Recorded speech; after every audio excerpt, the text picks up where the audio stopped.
And that's okay. If you don't have it built, this is a perfect place to be, not just today, but next week too.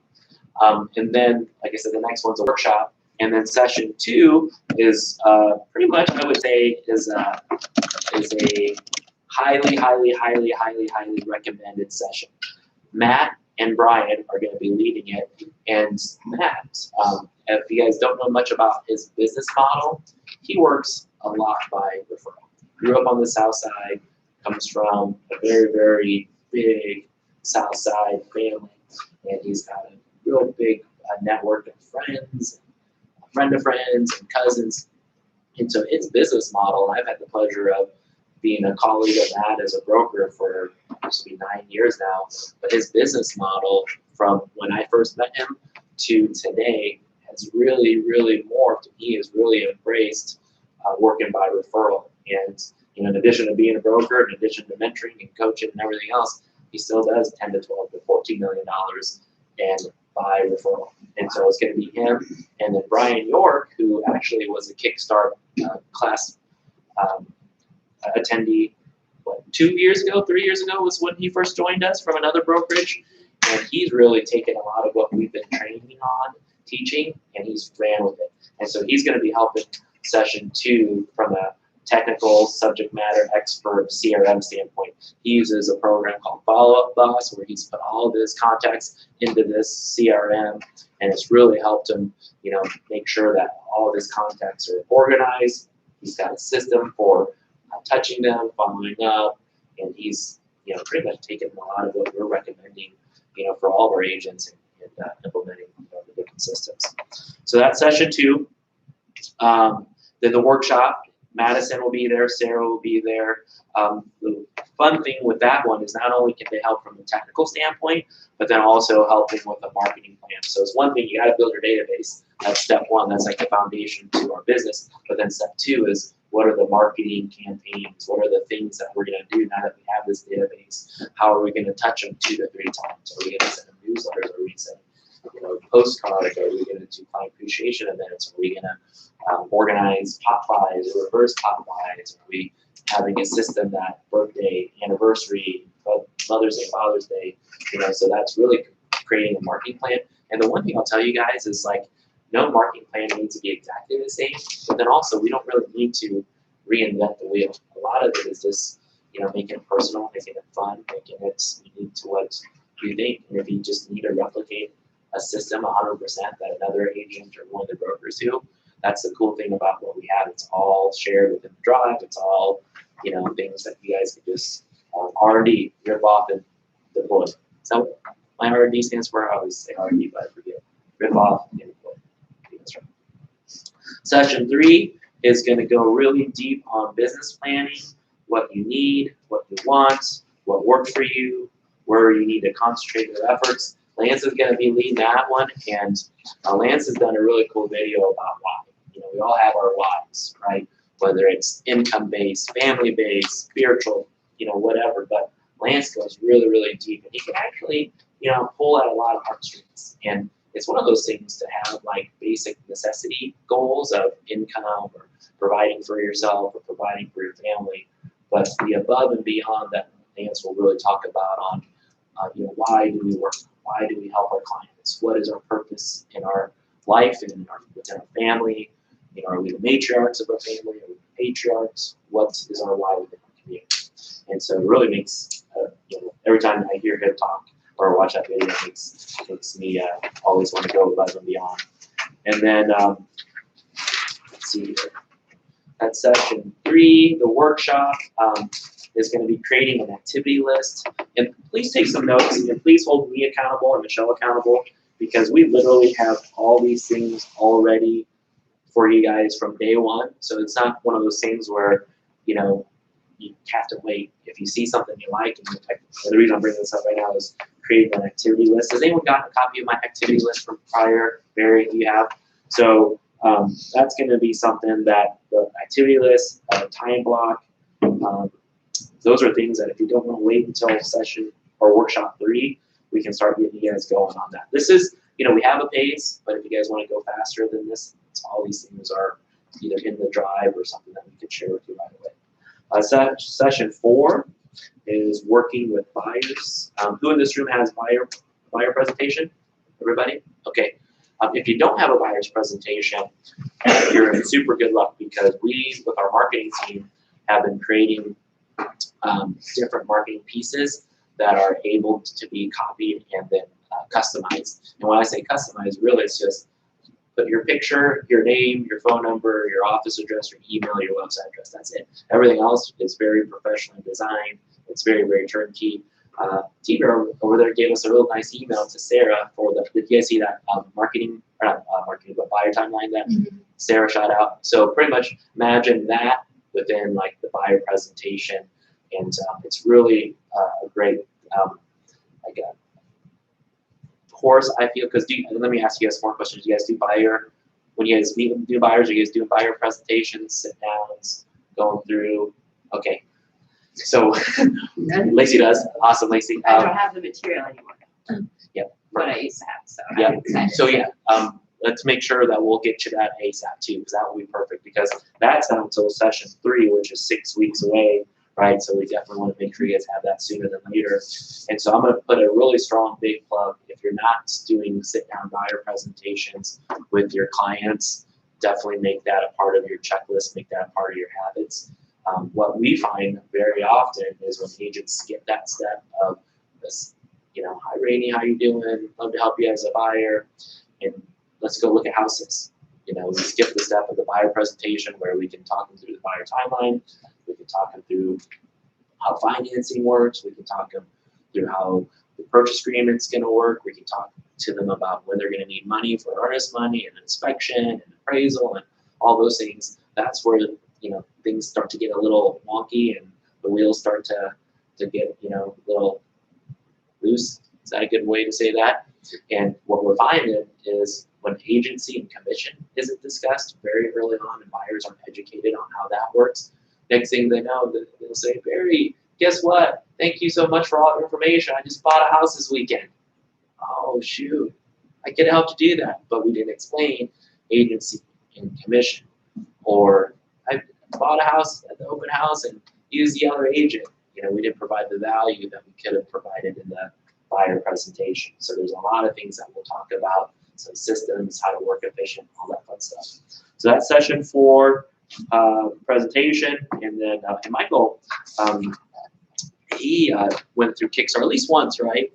Newer agent, but he really has taken off. And that's one of the things that I love about KickStart is you'll see, you know, examples from other agents, what they've done and what they've worked in. We asked them for a reason to be part of the presentation, so we really think that, you know, between Brian and Michael, I think they'll be great agents to learn from.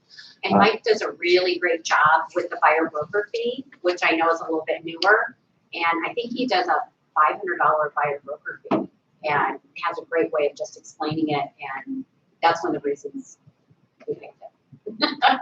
Yeah.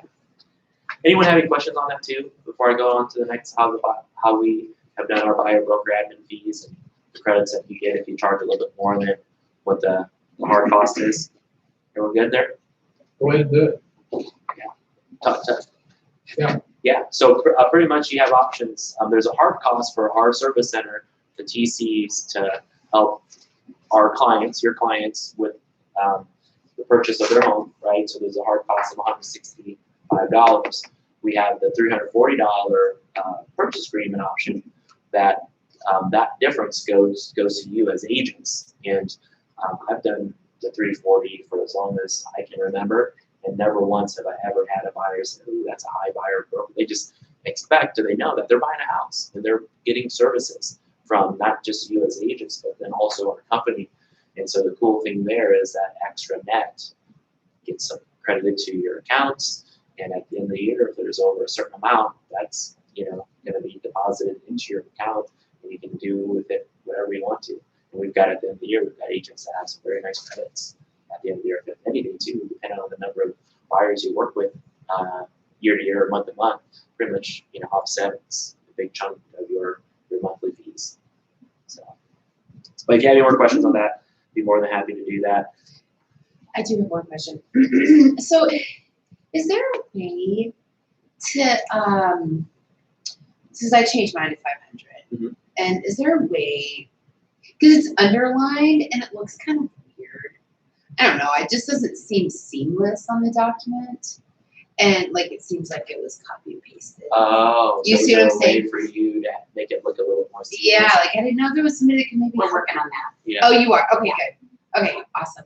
Thanks. Actually, I say we're, but it's the document committee is working on it. Okay, perfect. That, as long as somebody's working on it, that's great. How did you change it? Because I asked that I too. just put a little box Yeah. over it and spend a lot of time making sure it's just the right size font and like, because I don't want it to look like, you know, Yeah. shady. Yeah, I don't want it to look shady. Yeah. Okay, so I'm glad you brought that up, Amy, because that is one thing that we always try to be very, very receptive on, is if you have ideas, whether it's about a form, whether it's about a training you want to see, whether it's about a marketing class or a marketing tool or some sort of tech, we love ideas. I mean, concepts because of the ideas that not just us as brokers have, but also agents and team leaders. We were the first to have forewarn. We were the first to have online earnest money deposits. We were actually back in the, it's probably 10 years ago, we were the first to go paperless. And so we love ideas. So, you know, big ideas, small ideas. You know, I always say if it can help you save time, help you make more money or save you money, we're always open. So I'm glad you brought that up. So look, I guess, you know, the reason I'm willing to take my time and sit through this is what I told Michelle, is that I can't think of a better way to know all the concept stuff, because as we were talking, you know, we come in December 1st and you're just kind of fire hosed with information, and that's not a fault. And I don't want to hold these ladies up, you know, they I don't know anything either. Okay, so you know, I'm surprised we don't have some of our other people here, because to me, I wouldn't assume, you know, that we know anything about how that fee is split up, because I never had a conversation with anybody about that fee. So I'm just saying, as far as I'm concerned, treat me like a new agent. I'll listen, and then I can sort through what I don't need, you know. Yeah. But don't assume Yeah, you're right. I shouldn't talk about it because I think you know. I don't know anything. So. Yeah, thanks for that feedback. You're 100% right. It is like drinking from Well, a I'd like fire to hose. think I'm 150%. Well, maybe 250. So do you know how it works though? No, that's why I said that to you. Did that make sense? Yeah. Okay. Did Now that make you sense to know? everyone else Yeah. too? Everyone good No. on that? I'm just with Amy. I'm gonna change it to 500. So I went to 500. So Did you? $335. What every if somebody transaction asks goes for to like a 500. breakdown? And I think We that's have a great. breakdown that they can be supplied with of just services. We don't have it like by the dollar amounts, but we can say these are the things that we do. Okay, where can Oh, I thank you. find that? So, Oh, you know, I think we'll do Buy a this. broker comp fee form. Do it. We review review of listing/purchase documents. We help order the home warranty. We confirm who the settlement agent is, the termite inspection. We help coordinate that. We review the closing disclosure. Now this last bullet point is super critical, because oftentimes, if the loan officer isn't thorough and they don't look at the purchase agreement and they don't double check, or they don't work with you or a concepts agent before, sometimes they don't put the buyer admin fee on there, the 500 and the 340. And so that's the one thing that I would push back on you all as agents, is just double check that. Closing disclosures coming out for approval. You know, of course, we want to make sure purchase price is correct and earnest money is correct and closing costs are correct. But then just make sure you double check this. I would love to say in a perfect world, everybody, you know, checks and is accurate. But I'd say maybe once a month, or not even once a month, maybe once every few months, someone's like, hey, somebody missed it. And It was on our old purchase agreement. Sorry, it was on our old purchase agreement. And so now it's not on the purchase agreement anymore. It's on the agency agreement. So I've just been sending my agency agreement along with PA to vendors. So do we, Oh, it's not on the first. it's not on the purchase agreement. it's on not the because agency. we went to the EMR Universal. Okay. So do our closers reach out to the lender though and say, and remind them, hey, there's a. Yes, in a perfect world, that's part of that buyer broker admin fee, is they're doing all of these things, but even, you know, the best of us. Okay, See, I I just just missed that. Yeah, so yes, So they did that, they do, but at the end of the day, they're humans. Just check. They're, Yeah. I think like last year, the situation was about out of, and I don't know how many buyer side transactions we did, a couple thousand. And I think that was when we were in transition to the DMAR purchase Yeah, agreement. it So was. new. It was. And with this form as well, we encourage you to make a copy for yourself, and then you can add in additional services that you provide as a buyer's agent onto that form as well to further justify, I guess, that fee. All the things that As I look at that form, you've got everything nicely bulleted, but all of a sudden you drop to me, the big one that I always do is on ours, which is the storage of the records for 7 years. Oh, that's a good one. And that's Right it. at the bottom. Does that say, Oh, yeah. well, it's there, but you separated it out for some reason. It's not a bullet point. Well, it's a bullet bill, it's on its own. Yeah. Well, and that's where what Michelle was saying, you can customize it, add some additional services that you provide, and then go from there. I always tell our agents, just assume that the client is interviewing other agents. So if we're going to charge the 500 or the 340 or the one, whatever, what's that value to them? Why should they pick us as an agent to get the 3% of the house that they're paying versus one of the other 2,399 agents? So again, that's part of the buyer presentation that we'll show you. A lot of the buyer presentation things are very universal.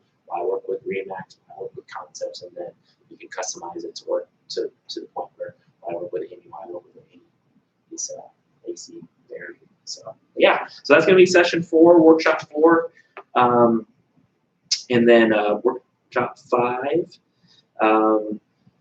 Working with sellers, seller generated leads, lead conversion, listing presentations. Again, the workshop, creating listing presentations, a listing questionnaire, listing checklists, things like that. And if you're chomping at the bit to get this stuff, again, let us know. It's already in the drive, but we can actually give you the exact link.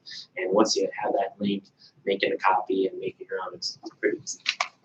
They're all Yeah, good. can you just They're all send in them drive to that. search What's that? I need both. Okay. Yeah. Yeah, just go to your drive and you can search for buyer, what is it, the buyer Presentation. presentation Yeah. and seller presentation, Okay. and you'll have multiples that will come And up. just remind us too. And there's also a KickStart folder. So you can go right into KickStart Oh. and get this entire thing with all of the active links for the We can send entire it session. for you. Yes. Always more than happy to help. Okay. So session 1, first things first, expectations and accountability. So there's 10 sessions, like we said, completing the work before each session. But then also, I think one of the best things that we really encourage is finding an accountability partner. So whether it's someone in this room, whether it's someone that's mentoring you, whether it's a broker, whether it's a fellow agent, if it's a fellow agent within the office, a fellow agent outside of the office. We even have some of our agents have friends at other brokerages that they become accountability partners with. And one thing that I will tell you is having accountability partners can be the difference maker. We always have our own internal goals. We always have our own internal ideas. We always have our own internal to-do list. And then sometimes it's easy for ourselves to, not hold ourselves accountable, right? I need to do this. I have 10 things I need to do. And you do one of them and not the other 9. And, it's like, okay, I'll be easy on myself and I'll let it go to next week or to the next day. So have an accountability partner, whether it's a spouse or a parent or even a kid, 5-year-old kid, say, Mommy, did we sell enough houses to go to Disney World this year? It's Mommy every day. Still 8 houses today, Mom. Yeah. But having accountability partners work, and it can be the difference maker in all of your success. Okay. With that being said, I think most of you guys know each other, but we are gonna just do a little bit of an introduction about yourself, your family, how long you've been in real estate, what you do before real estate, and why did you achieve this real estate. So we're gonna start with Amy. Okay. And we'll go that way. So I have 2 kids, a 15-year-old daughter, she's my stepdaughter, Gabby, and a 5-year-old son, Henry, who is biologically mine, and I have a wife, so that's why I say biologically he's mine. We used donor sperm, and the person was anonymous, and there, now you're all your questions are answered. Yeah. And we Yeah, it was really weird. It's like looking through the Sears catalog when I was a kid, except it wasn't like tangible. It was like all online, and it was a really interesting process picking sperm. Like it's kind of like a menu. well, it's kind of like I kind of felt a little bionic. I was like, I'm making a designer baby. My wife is Japanese, so we wanted, and she adopted our daughter when she was born. And so she's blonde hair and blue eye and like almost 6 feet tall. My wife is Japanese, so they don't look like they belong together at all. So I was like, ooh, let's make, when she was like on board with it, she's like, let's make a baby that looks like you, right? So she was like, okay. And so I had a height requirement because I'm tall and I didn't want the chance of having a boy getting pregnant this Did you way. want to buy an Asian male as a sperm donor? No, I didn't. I had a height requirement. It was 5'10" or higher. Oh, okay. An education requirement. And then they've got all these personal essays. We started reading those. Some people are creepy. Like, Yeah, that would. what do you do for fun? Oh, I like to hang out in my mom's basement with my reptilian collection. Like, it was legit. So anyway, this guy seemed really well-rounded, so we went with him. He's smart. He's a biomedical engineer. And so anyway, Henry he was also placed first in the nation in a math competition when he was in high school. Who's the So- sperm donor? The sperm donor, yeah. Oh, that was part of his profile? Yeah. Wow. Yeah, so anyway, Henry's So he was Asian? Was he? yeah, Okay. Vietnamese and Chinese. Okay. Yeah, and so Henry's my Yeah, a tall Asian sperm donor. Wow. I know, who's smart. And, Most Asians are pretty smart. well, and he's also like a normal person. Like goes on trips with friends, and he did yoga and played tennis and was a swimmer. He didn't hang out in his Sounds parents' like my house. brother from another mother. Right. They were taller than me. So He's just tall. Reptile. yes, right. So I think a lot But of that was people- another sperm donor that she did. Yeah, that's what I did. No, that's Yeah, what yeah, that's what she's saying. yeah, Yeah. we didn't have reptiles. Look at you go. But anyway, so everybody, like, people always want That's to the best. That's know. the best story ever, by the way. Oh, thanks. Yeah, Well, people right, always want to right. know, but people are so scared to ask. They're like, do you want? I'm like, oh my God, please, I'm an open book. But anyway, so that's how Henry came about, and he is a boss and thinks I'm a terrible mother. But whatever. I told him that means I'm just doing my job. So that's my kids. I've been in real estate for 4.5 years. Really swinging the bat for almost 4. So in May, it'll be 4 years since I did my first transaction. And I'm doing great. I'm doing great, I think, for somebody who's been in it for a short time. Before real estate, I was a nanny, customer service. I have an art degree, so I was kind of always at those dead end jobs. And I got into real estate because I always wanted to be a realtor. When I was 8, we lived in this little rental house, and at the end of the shitty house street that I lived on was a new neighborhood in the 80s. And instead of garage doors, they had sliders. And everything was grass and bright and lighty and so pretty. And so this friend of mine come down the street with cookies and lemonade. I was like, what? He's like, yeah, they're free at that house down there with the balloons. I was like, score. So I go down. I was 8 years old, like missing half of my teeth on my bicycle with my, my motor on it. No, I didn't have a motor. Girl. Oh, me, sorry. And that woman walked me around. She sold that house to me that day. Where was this at? In Texas, Oh, okay. where I'm from. She sold that house to me that day, and she treated me like I had the money to spend on it. And That's awesome. it was just, I will never forget that. And I just remember thinking, oh, that's what I want to do when I grow up. So I had Henry, and I was like, I don't want to go to my job anymore. And so my wife said, okay, quit. We'll try it. So we did. And the first year was real rough. Okay, before I forget, one of the many things our marketing team does is we'll help you with an agent profile video. And I think you should, if you haven't done an agent profile video yet, you should do that on all those things. Oh, you should do one. I think it helps, with creating, a brand for yourself and sharing your personality, your story, your whys with your potential clients. We should definitely do that. You should all take us up on that. Madison can whip up a video. Wow, I didn't know that was.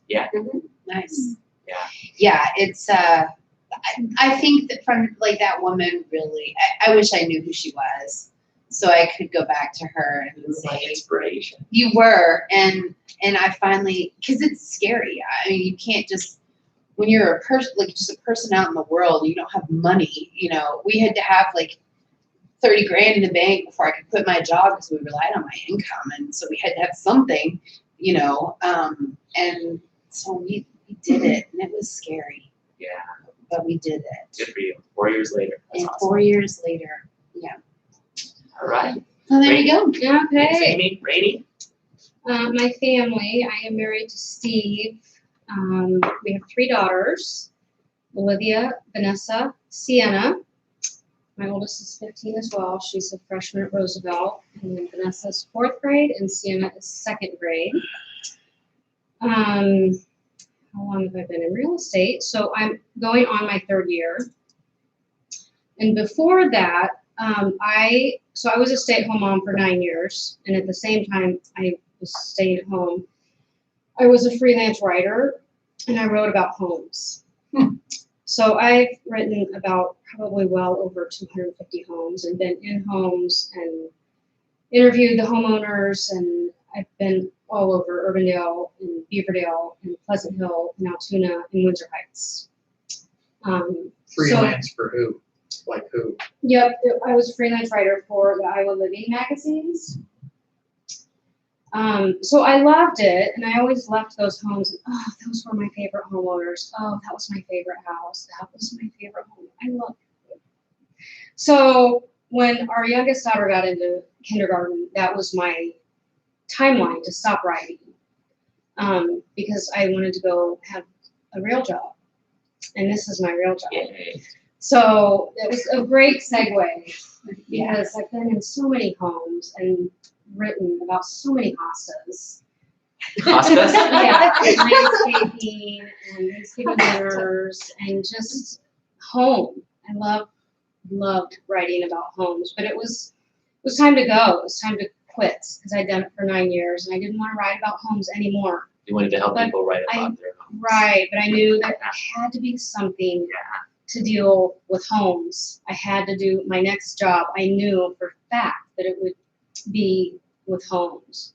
And I was driving, I'm not kidding, in Windsor Heights, like on Franklin, and there was this big, you've probably seen it, that big white house, because I wrote about it, and it has that, it's kind of like an Indian, like A-frame. They added on the top, in the front of their ranch-style Windsor Heights home, they painted all the brick white and added this huge teepee of A-frame On the top of it. in the front of that framed their front door. Oh, yeah. I know what you're talking Yeah, so that was the Where home. in Franklin? Where on But it Franklin? might not be Franklin, Washington, one of those main, But in Windsor it's Heights? or- definitely in Windsor Heights Oh. because I remember. Was it Right. Forest? Was it? I'm trying to No, think. it wasn't Fort. It was one of the Okay. main, these drags in between 70th and, Now, 70th. gotta go find the house. But anyway, Another door. right when I saw that, I'm like, I've written about that house, I've been in that house, I've been in that house. And right when I passed that house, it dawned on me that I should be a realtor. Anyway. That's awesome. What did I do before real estate? That. And before that, I have a degree in public relations from UNI, and I was always ended up in sales departments or marketing departments. And so when I help Madison, I kind of know what I'm doing, and I try not to be pushy, but I know what I want, and I just know what I want, and I know what I want my stuff to look like. And she's so helpful. Oh, that's like going to a hairstylist. I Yeah. always knew so many people that did hair. Like, I don't know how I got mixed up with all the hairstylists, but I have so many friends that own salons. And then when I try to find a new hairstylist, I'm like, girl, can you go in there with that number Yes. 2 razor and hook it up like right here like this? And they're so annoyed. I know. So and annoyed. I try not It's to be annoying and Yeah. step Well, on anybody's toes, but Yeah, I I'll just- tell you with Madison, one of the reasons why we hired her, is she's very, very, very great at what she does, but she's also very, open. Yeah. At the end of the day, it's your market. Yeah. she's just an artist that's helping you draw what you Yeah. want her to do. So she's very coachable. Like, Yes, you tell she her was- exactly what you want and she'll nail it Yeah. every single time. Yeah, That's she great. did. She did a great job on my business card that I love, and Yeah. but I'm not a graphic designer. I cannot for the I just can't. I don't want to be a graphic designer. So yeah, That's why awesome. I choose real estate. Yeah, Did you get new business cards? I did, and I'm going to show them to you because I am the first concepts agent that went square. Oh, I need to see these. Check out too. And yeah, Wait, Madison did these? I told her what Oh, I you told her. wanted. Oh my. Oh, Oh, raindrops. square. Yeah, those Yeah. are cool. I like the, I had square. Oh, you did? At Coldwell Banker. Okay, but not a concept. Yeah. She told me I was the first You concept were- agent you to go were- square. You were- Okay, but I liked them, and now I'm kind of wondering why. Yeah. I'm Well, gonna be the first to go diamond. Make it like a little, Triangle. yeah, make it really hard so I that love you can these. use it These to are awesome. scratch lotto tickets, you know? oh yeah, for your windshield. Yeah. Oh, that's great. Uh-huh. Great job. So yeah, together, Madison and I did this. See, and we got the balloon on the front where my logo I love the is. hi, I'm Rainy. That's sweet. Yeah, I like how it's rounded, like it's and the not it square. shows the rounded. You can get corners or you can round I don't them. know, like your raindrops. Yeah, yeah. So I think I'm gonna go square when I decide to get new business so cards. yeah, I'm gonna copy you, Rainey. Alright. that's okay. You can because your name is not Rainy. You're gonna be you and I'm gonna be me. Yeah. Let's go to Lisa. Okay, I'm Lisa Litton, and I have a husband, Russ, and 3 kids. Stella is 9, Jude is 7, and Crespi is 3. So I have a little one almost still. I've been doing real estate since November 20th. I got my license. So really new to it. And let's see, before this, before I had my daughter, my first child, I stayed home and did wedding photography. So I had my own business doing that for about 10 years. And then about a year ago, I decided I wanted a real job and went and started working at Florida America for about 48 hours a week and decided that I could not do that with 3 kids. And but I really liked the sales part of it, and I really liked being my own business owner, as I have been doing for all those years. And so I thought about real estate. My degrees in interior design from Iowa State. So I just always have liked looking in people's houses and seeing how they live, and just like, I don't know, I just am passionate about helping people find their homes. That's awesome. Yeah, thanks. Thanks, Lisa. Lacey? Lacey Golovnik, I have been in business now, right? I think it's going on 5 years. It's either 5 or 6. I never can keep track. And well, I guess I can start with my family. I do have a 10-month-old at home. He's super cute. I'll show you guys pictures. And a fiance, Jimmy, and we are actually getting married this the 8th of August. So Congratulations. we've been looking, and then all of a sudden I went back home and found a venue, and so this was literally just booked 2 weeks ago. Yeah. That's how I roll. Where's the venue? I was like, wedding photographer, will you write my description? No, I think so, yes. But we'll be getting married back in Cedar Falls. Oh, okay. So, but I'll chat with you afterwards. So I guess I got into real estate because my first home I purchased was a duplex, and I bought it for sale by owner. It was awful, and so The once I experience got or that? The it was, okay. no, the duplex is awesome. I actually still live in it, which we are going to be purchasing a house this year, getting married this year, had a kid 10 months ago, and switched brokerages. Wow. I just throw it all in there. Which office? Which office am I in here? No, with Caldwell. I was in the Metro office. Yeah. Downtown, On English. East Village. Or yeah. So sorry, I got this. Okay, so it's a bad experience, and I just decided I wanted to help people do that because I wanted to help people buy You're a bad homes and agent. explain it because I had no idea what I had just done.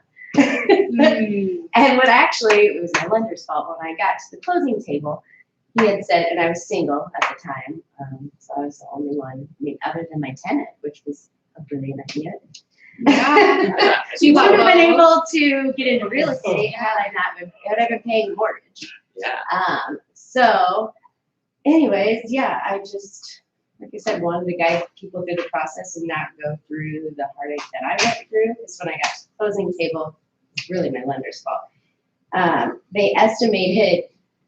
They didn't estimate my taxes, and they had my insurance wrong, like pretty wrong, because it was a duplex. So I got to the closing table, and my payment was, well, not the closing table, that was when CDs didn't have to be out, whatever. And my payment was going to be $400 more a Oh month. boy. Like, Wait. even if you're okay Wait, so the financially, estimate yes. was wrong, but the payment was right. The original estimate was Yeah, right by $400. by $400. It's a lot. So I freaked out a day before closing and almost backed out, which I'm so glad I didn't. But anyways, so that's why I got into real estate, because I had a really shitty experience. Thank Trying that to loan do it by officer for us. myself. I just missed your name. Lacey Halupnik. Okay, thanks. What's your last name? Halupnik, which it will be changing to Oh, Bach. Are you getting married? Yes, on the 8th of August. Ooh. So you're down on the main level. Your office. Yep, yeah. Oh, so you're in this office. Okay. Mhm, Yep. All of you guys are. Always wondered that. Everyone, this is, Halupnik, yep, it's This check, is- it's really check, actually. hello, wait, what, really? It's Halupnik, Uh-huh. check. Oh, So check, my- oh, okay. yeah. I thought you meant hello, check. I'm like, wait, how do you get hello, check on a hello, check? It's Halupnik. That makes sense. Awesome. Yeah, I think that's- Let's go to T-Bear. Oh, boy. Oh, I Barry, found you. you don't know Well, your story. I'm just sitting here and I'm trying to reach so hard into my feminine side, so I can even start to Suck it, relate. Karen. It's just serious. I mean, because I don't particularly like houses, and I don't really particularly like people. I love how you're so honest. Well, no, I did end up with a wife. I didn't want to be married, but we've been together for 30 years, married 20.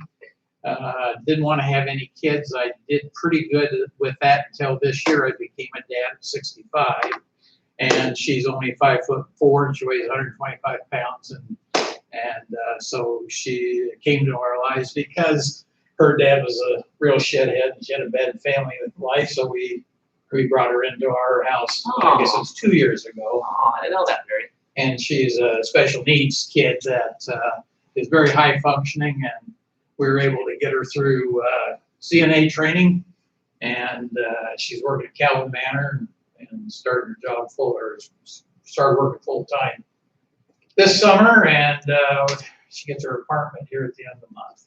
She's a So good girl. How old is she? 21, she'll be 21. So So that's is you a doctor or are you? I was ashamed. She was a grown up. She's 21. She was a grown up. But you- She came. Oh, Everybody okay. knows I didn't want to have kids. Mm. So the ones that, I mean, that's my little Oh, okay. lit tagline. So anyway, but really enjoyed having her, and learned a lot of things about women I didn't know. One night at the dinner table, we got in quite a discussion that women leak. I didn't know that. But Now you do, Barry. Hey, guys, leak too. it That's was when you have a it was prostate problem. it was a very, very touching I'm supper sure. subject, So, anyway, that's the more recent part of my life. Oh. But anyway, let's see, where are we at? I don't know. Well, Why did you get into real estate? Wait, you don't like houses, you like people. I'm trying to relate here with Amy, because I certainly didn't have any sperm banks to go shop, or anything like that, so. I don't know if it makes you feel any better. After I had one, I was ready to have 9 more, but I was 40. Wow. I couldn't. Yeah. Well, anyway, I got in the business because I was working for Lincoln Tech, which was an automotive diesel school, and Jamie's dad, Steve Bassman, housed a lot of my kids. At the time, they were all, a lot of them were they were either high school age or they were Vietnam War vets. And so we had some very interesting housing issues that I had to deal with. So Steve was always saying, you know, the way you can talk to people, you like get in real estate. And of course, I grew up on the farm. I'm a cob kicker. I didn't know anything about real estate or it as a business, but he talked me into it. That was 42 years ago, February 5th. And so it's. How many years ago, February 5th? 42. 42. You've been an I agent. started my 42nd year, February 5th. How did I not know that? That's That's amazing. crazy. That's So- amazing. Been a wild ride, and I've forced myself through a lot of things, and I've been an office That's right. manager, and I've been president of the board, all that stuff, and you I know, think I saw your name like salesperson of the year or something. yeah, like a that. couple of times. So Yeah, it's a couple. none of that means anything when you get it just. It just show you I took all my plaques and I threw them all away because they don't mean anything, you know. So you always got to keep moving forward. Reason I'm here is that I didn't realize, not to bore anybody, but I didn't really realize how far. This isn't against Don and Mary, but just how far our group had aged, and we're a very old group, and that was very comfortable. So we had a very comfortable old shoe. Don't like the way things particularly shook down, but I'm glad that it ended up the way it did because now there's all this wonderful enthusiasm and the training. I, again, didn't realize how far behind we were, you know, and that's the reason why I'm sitting here because I told Michelle, I don't want to miss out. Every time I look at one of these sheets, there's 10 things that you guys have in your library that I haven't talked about, you know. So I just thought, I don't know any other way not to build the shelves without just coming in here and starting all over again. Just So you're the old dog who's gonna learn the new trick. I'm just trying to I like pretend it, I'm Mary. brand new. You know? I like it. You have so much wisdom to provide for all of us. Oh, I doubt it. Well, the reason that I Remember, he doesn't like Rude. houses or people. So Rainey, remember I tried to bestow you with some of my wisdom and you rejected it. Yes, you did. Oh, you You can did. say that for So the reason I came to group was specifically because I am just one of those people who I need to know how things like kind of like what makes something work, right? And I came here because I had been at Keller Williams, so many new agents there. I went and worked for Heather Wright for 4 weeks, quit my job. 3 days after I quit my job, she fired me. And I was like, oh, well, it's a lot. You know, now I'm really unemployed. Like, I quit my job to work for your team. Whatever. I sent her a thank you note. That was good. Yeah, at the end of my first year by myself, when I was like, I made as much money that year as I had from my previous job. And I was like, I'm okay. So thanks. Cause I wouldn't have ever quit my job if she hadn't, if I hadn't worked for her for a minute. So anyway, I came to Groove because things were done the old school way. And I felt like I needed to kind of learn the old school way before I could learn how to do all the new things because I wanted to build a strong foundation.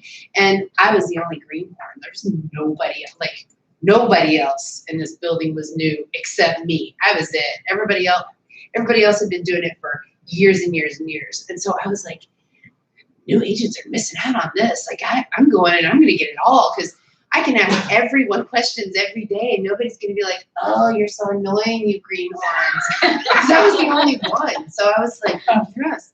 And I think that that's part of why I was able to come in and immediately become confident about my ability to do this. So I appreciate that Don and Mary weren't all on the up and up and that now I get to learn those cool new tricks. Yeah. That's great. Well, I've been just telling everybody, you know, I had a comfortable old shoe for a long, long time. Now I got a comfortable new shoe, you know, because obviously I know you and I know Lance and I know Shane a little bit, but Matt from the South Side. And the only bad part about the whole experience is I've been assigned to Lance. How have you been assigned to Lance? Yeah. That's what the state licensing board says I am. Oh, because he's a principal? Yeah, because he's principal I've broker. worked 40 years in real estate, 42 years in real estate, so I could be assigned to Lance. Yeah, and who said that they didn't want to have Lance join their brokerage?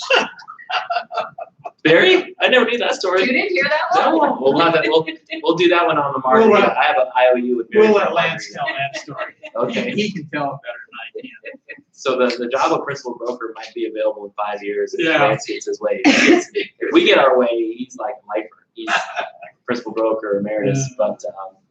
But we'll be looking for a principal broker in 5 years, Barry. And I'm looking at Okay. Barry because we can put your name there. Or Michelle's. Well, Not who. the odd thing about Not real it. estate is it just keeps reshuffling like a deck of cards, because you'll end up being with, people 3 or 4 times. Yeah. Well, thanks for that, guys. I mean, that's definitely a big part of why we want to make sure y'all introduce yourselves, because getting to know each other, being through this program together, this 10-week session, it's a lot of fun, and it's going to be a lot of learning, a lot of sharing.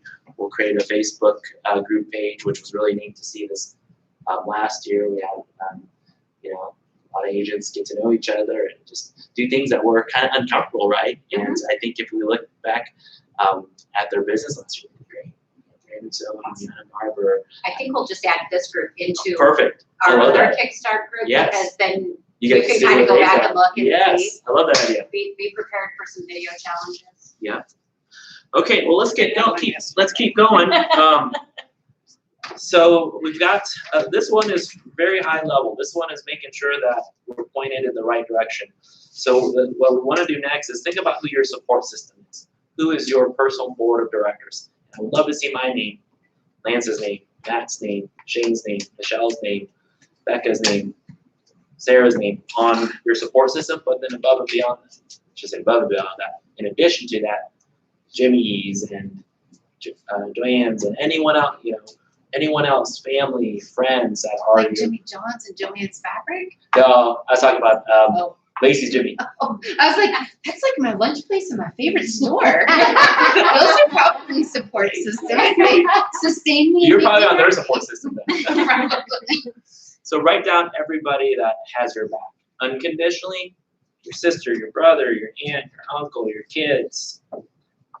Because not only are those the ones that are going to support you, but part of what we get to do in this great industry is be, I said it earlier, the matriarch and the patriarch of our families. And I'll just keep talking while you guys are thinking too. As I've gotten further along in real estate, this will be 14 years, and I remember when I first started, I was in my late 20s. 14 years later, I have been able to be the one for my family, to be the leader, that people can rely and support on. And so I think that's exactly what I see in all of you. Currently, like Barry, 42 years in, but maybe 4 years plus now another 4 months, 4 years, and you guys are everyone's relying on you, right? 3 kids, 2 kids, new kid for Barry. So support system is just like, I don't know, like I don't really feel like there's like, I don't know, it's kind of weird. I don't really. Yeah, you don't need a ton of support people, like a board of directors, right? For like a corporation or a foundation, or even us as an organization. Our support system, our board is the 4 of us as owners plus our leadership team, right? Right. So it's whoever you can rely on to be there to support you. Okay. Does that make sense to everybody? Can I just like make a general statement and just say? Yeah, absolutely. Okay. Absolutely. And this, we don't need to do 100% right now. I want you guys to start it. And then, we are going to talk about a few more other things too. So you guys can always come back to it. Sound good?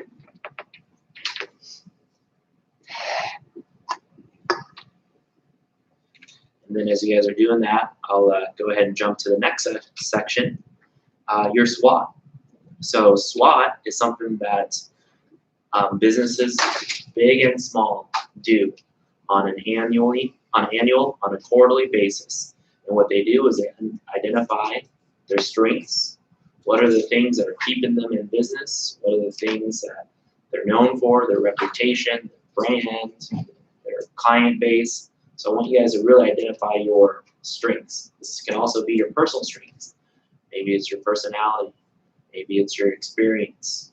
Maybe it's your knowledge. Maybe it's your relationships that you have, community that you live in. Okay? And again, we won't go 100% all in on it right now, but this is going to be part of homework. And then from there, we want to write down weaknesses. Love to tell you no one in this room has any weaknesses, especially me. But when I look in the mirror, I see lots of weaknesses. So the reason why we really want you to identify your weaknesses is to make sure we know what we need to work on. We know what we can eliminate or delegate. We know what, other people might see our competition and change those weaknesses into strengths. Those donuts are calling my name, by the way. You should have one. You should, but I tried and it wasn't. I can talk and eat at the same time, shit at the same time, right? Your Krispy Kremes are made of air. That's good. One of my weaknesses, I'll tell you guys, one of my weaknesses, I love sweets. I love sugar. Are you joining us? I was making some more coffee, and this is in what, 10 minutes. Okay. Doug, you're on my support system. You're on my support system. Mine too. Oh my gosh. No pressure. Larry, come on, man. I want to be on your support system too. You're on my support. Okay. So Are you over? Are you does that over mean, last? does that mean, well, I was gonna say, does that mean that I'll never hear that reference ever again? Today we take this very well. Oh, it's really good. Okay, I'll put you on. Yeah, But- call Kimmy and but I ask would- if you can ride we your should bike have over and come play with me. I didn't come down to Sir, okay. Okay, the third category is opportunities. This is huge, right? What are your opportunities? Not just this year, not just this week, not just this day, within your life. What kind of opportunities do you have within business that are available to you? Maybe it's a relationship, maybe it's a certain demographic, maybe it's a certain organization, but really, really, really think about all the opportunities you have. And I will tell you, these lines probably aren't going to give you guys enough space to do what we're talking about. But again, it's just the icebreaker, right? We're on page 4, Doug, talking about SWOT analysis. I know with your business background, I'm sure you've seen and done these before. And the last part of the SWOT, as you guys can see, I didn't explain that SWOT is an acronym for strength, weaknesses, opportunities, and threats. The last one is threats. What are the things that threaten you? Is it having a bad month and not being able to sell a house? Is it a threat that the demographics that you focus on has some challenges? Is it a threat of a relationship that you have, or an organization that you're a part of? So the reason why I really want to make sure you guys understand your threats is how do we eliminate them? Can we turn a threat into an opportunity? Just like weaknesses, how can you turn a weakness into an opportunity? A weakness is just a snapshot of time, right? If you have a weakness that you're not good at presentations, that's not a permanent thing. We're not India in a caste system, and you have to be weak forever in that one thing. You can definitely turn things around. So think about the threats. We all have them. Whether you're a broker, you're an agent, you're a team lead, you're a builder, you're a mentor, you're a coach. Think about all those things.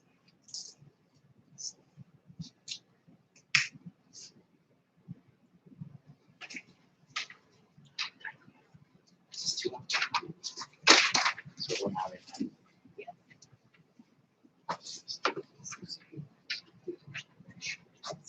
What's that? Okay. Thanks for. See, one of my weaknesses is time management, so that's why I have Michelle. Me too, Michelle, can you be mine also? This is what happens. I have like a dozen handlers, and I just show up, and they tell me like what to say and what to do, where to stand. That's, no. No, she's agreeing. What's she saying? She said, She doesn't want to be my handler, but that's like part of the game. my mom's coming in August, she's moving here, and she's gonna come work for me, and I told her, I need somebody to come and just manage it all and tell me where I need to be. I need a boss. So that would be an opportunity for you. Yeah. Perfect. How we doing? Are we ready for the next section? Let's work on it. Yeah. Because I think we should do that. Next section is, and again, this is just tip of the iceberg. So I really would love for you guys all to thoroughly think about these things. But what are your goals? We've got goals broken down into 5 categories. Family goals, whether it's spouse, kids, your parents. I'll tell you, as I age, my parents have aged too. And so part of my goals now is at the upper part is taking care of my mom. So what are your family goals for your little kids, for your spouses, your cousins, your aunts, your uncles? And then of course financial, what are the goals from a financial standpoint? Is it income generation? Is it debt reduction? A lot of times we all have these goals in our head and they're great there, right? But to really be something to work on, you can't just keep goals in your head. We have to write them down and we have to look at goals every single day. We have to remind ourselves what was, Barry's goals 42 years ago versus 4 hours ago versus 4 weeks ago versus 4 months ago. So please write down the goals based off of those 2 things. Then physical, of course. Physical could be so many things. Maybe it's strength, stamina. Donuts. Yeah. One of my goals is to perfect my dad bod. So this is This is what it looks like. You're right on track. Thank you. That donut is not gonna help you. Oh, you got some room in that sweater. Yeah. Yeah, you're fine. How old are your kids, Sue? 13, 11, and my twins are 8. Wow. That's a lot of kids. Mm-hmm. Did I wanna twins be- run in like your family or? My mom said that one of her sisters, this is old. She told me this 8 years ago when I first told her that I was having twins. Can't remember the exact story, but my mom said somewhere in her family there was supposed to be twins, but one didn't make it. So I think it might run in our family. I don't think Joy has any records of twins in her side of the family. But I will tell you something that's a little kooky. I tell the story quite a bit just because as you guys get to know me, I love coaching. I love motivating. And for myself to be able to do those things, I have to always read and learn and study and watch the Tony Robbins and the Gary Hardys and the Tom Ferrys. And so there's this book called The Secret. You guys all heard of it. It's basically like the law of attraction, the power of positive thinking. And I'm an embodiment of that before I even knew what it was. Ever since I was a kid, I used to visualize myself winning races or winning wrestling matches. One of the things, the reason I'm going to tell you is this is about my kids. When my wife and I got married, we had goals of what we wanted to have. We wanted to have 4 kids. And what we wanted was a boy first to be the oldest. We got a boy, and the second kid was in the works. And we were like, our family, there was, my wife is the youngest of 6 siblings. I'm the youngest of 3. There was a 20-year span where no girl was born. And so I was like, let's bring the family girl. So my wife had always wanted a Jasmine. So luckily, I think it's pretty lucky, got a girl. And then we were ready for baby number 3. And then back to what we said earlier, Asians are good at math. I'm like, okay, so by the time we have baby 3, I'm going to be this age, you're going to be that age. And then baby 4, we're going to be, a few more years older than that. So I'm like, we're getting kind of that age where baby number 4 will be older parents. Why don't we just go 2 for 1 and have twins? Boy-girl twins. We were in Vegas celebrating something I can't remember. We high-fived, and 9 months later, we had twins. Or So, boy-girl. boy-girl twins too. Oh my That's Yeah, of course so it is. nice. So, and I can tell you guys like a half dozen other stories in my life over the last 20 years, whether it was finding the wife that I found, whether it was becoming a broker owner was a dream and a goal of mine, becoming a home builder, winning some of the awards that I've been able to win, Rookie of the Year or People Choice Builder or this or that. So I am a big believer in if you can dream it and then you can believe in it, you can achieve it, right? And sometimes the agents, when I speak with agents or friends or family members, sometimes the biggest thing is just not having that dream or that goal Lots of people don't have them, right? And then a lot of people don't believe in themselves. They don't believe things can happen. Oh, there's no way I can ever make it. There's no way I can sell 2 houses a month. There's no way I mean, no, there is absolutely. Other people can do it. Why can't you all?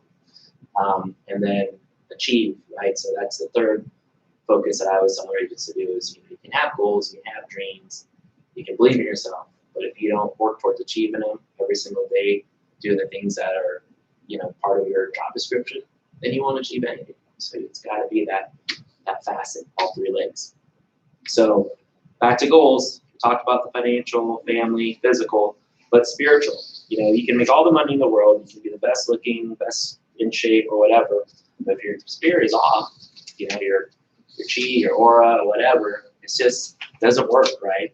I'm a big believer that, we're all here luckily on this earth and we get to share this physical space with each other, but what happens afterwards? If we don't have a good person and do good things for ourselves and our family or community, it doesn't matter. And so making sure that your spirit is, and I'm not just saying faith, there's so many parts of our spirit. So what are your spiritual goals? And then professional.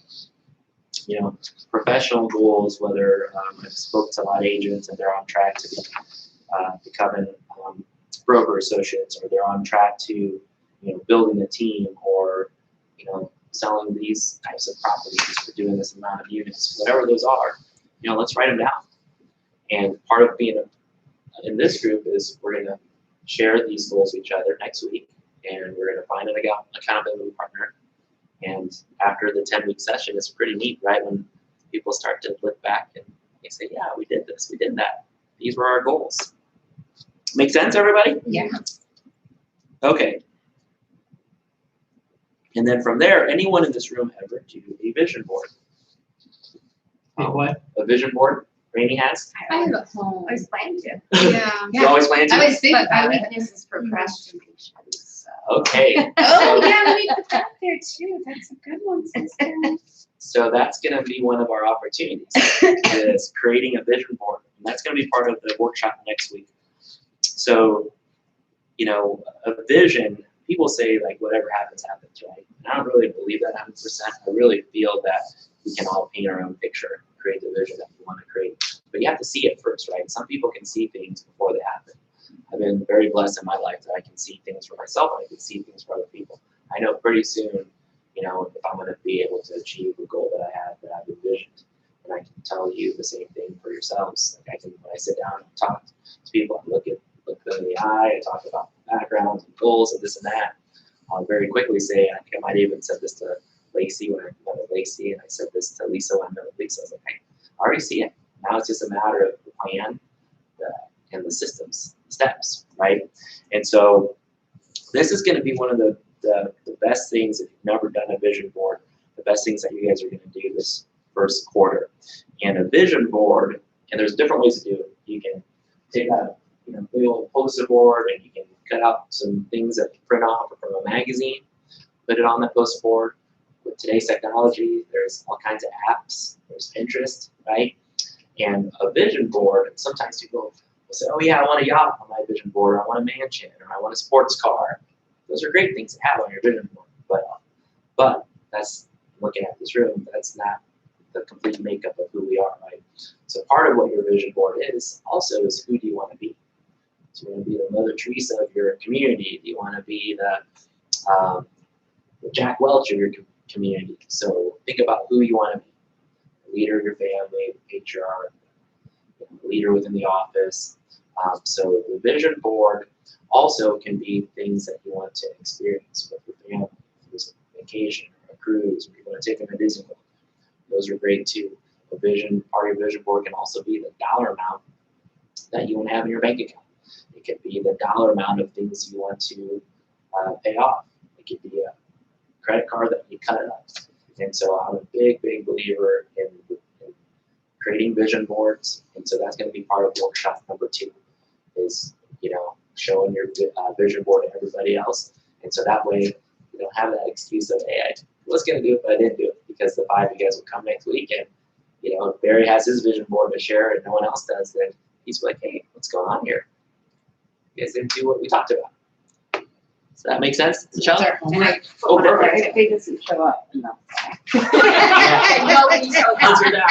Our accountability partners is we're gonna exchange addresses, and then we're gonna knock on the door. Casey, where are you? Right. But no, these are examples. There are so many. If you Google vision boards, there are so many examples.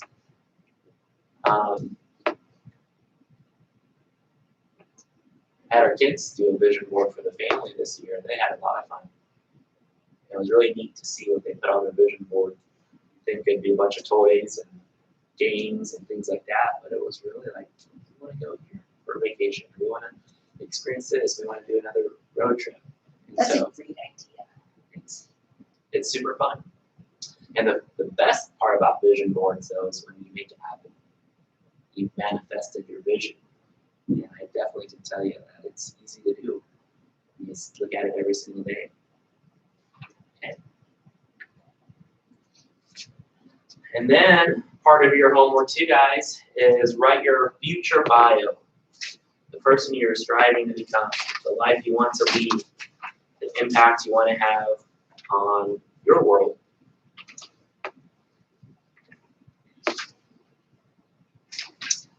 Don't want it to sound morbid, but I told myself, I tell other people, it's like, what's your obituary going to say when you die? And I know what I want my obituary to say. He was a great person. He was a giver. He helped thousands of agents with their business. He was able to help thousands of families buy or sell or build a home. He was there when people needed him. He was there to support his community. He donated his time. He donated his energy. He donated his money to things that he felt passionate about.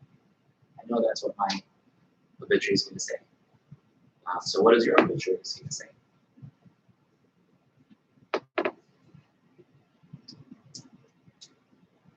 This is all by next week? Yep. Cool. Yeah, 7 days.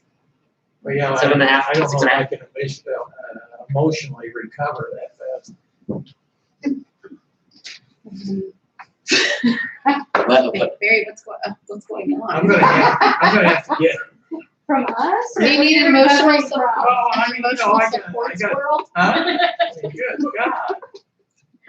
I'm gonna have to pretend I like Someone you. looked like he used you outside earlier. The squirrel came diving into the snow and coming back. It was hilarious, right? so we do have some links, and we'll share these links within the Facebook page or however Michelle wants to share them, but on how to write a bio.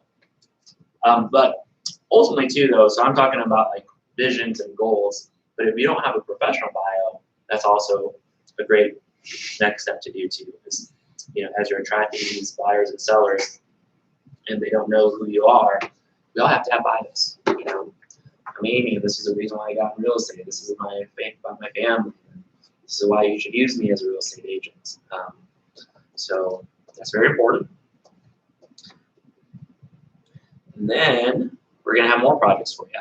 Back to database, sphere of influence. Well, and hopefully you guys have already done this, but I am finding, unfortunately, too, whether our agents have been in business for 4 weeks, 4 years, 40 years, they don't have databases. So I think I asked this earlier, who all in this room has a database? Amy, not yet? Okay, Amy, remind me, you grew up in Texas? Yep. When did you move to Iowa? Well, I moved to the Midwest in 2008, Okay, but I moved to Iowa in 2011. 11. So you've been here for 9 years. Yeah. Yeah. Okay, so the reason why, because this is a setup for week 3, right, Michelle? That's what we said for Brian and Matt? Yes. Okay. Let me double check. I will promise you guys, I will guarantee you all, and I don't do this a lot, but I will definitely promise and guarantee this database that you guys all have said that you have, this database that we're going to continue to maintain, we're going to continue to build. If we just have this as the top priority of your business model, your business focus, have a great year. Some of our agents work 80, 90+% by referral. Some of the best agents. Doug's uncle, Ralph. Yeah. Ralph is a legend in real estate. And how did he build his business? By referral. He would go to Adventureland every year and see Ralph. They would refer their friends and their family members and their kids, right? Matt, like back to Matt does $12 to $14 million a year in volume, and he's working by referral, cousins, brothers, friends, sisters, things like that. So, those are all great examples.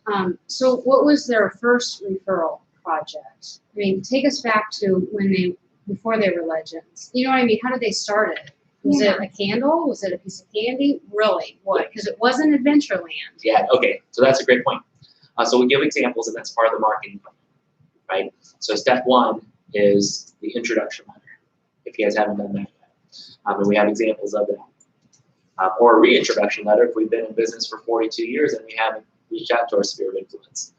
And really what it is stating that, hey, I want to make sure you all know that I'm still alive and kicking in real estate, and just want to thank everyone for their supports, all the referrals that you've given me. One of the things that I really want to do this year to enhance my business is work a lot more by referral.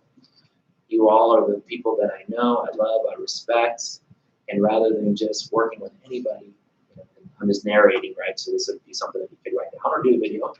But rather than just work with random strangers, I would rather work with people like you, people that I can, have coffee with, have lunch with, share events with. And so I've decided to really focus in on creating my business by referral. So you are, a part of my client appreciation program. And my client appreciation program is going to be more me. You're going to see more updates from me from a month-to-month basis. You're going to see more invitations from me to events that I'm going to host, whether it's my birthday party every year or a community event that I'm going to throw or a client appreciation party that I'm going to do. You're going to see more from me giving back to the community. All the things that I do from a business standpoint, I focused on, this community or this charity to spend my time and energy on.